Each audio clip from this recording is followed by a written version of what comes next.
Hello, welcome back to Villarreal Vlogs. Today we are making our easy chicken fajitas in the Instapot.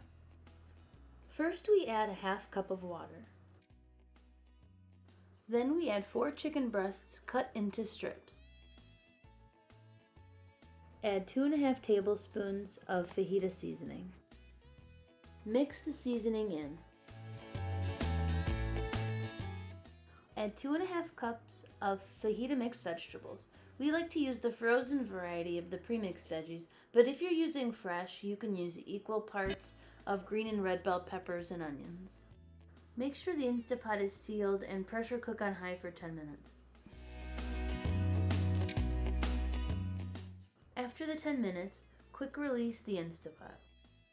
Using a slotted spoon, serve the fajitas on your favorite tortillas. And don't forget the best part, adding the cheese. These fajitas pair nicely with our Mexican rice recipe. Thank you for watching our video. Please like and subscribe for more.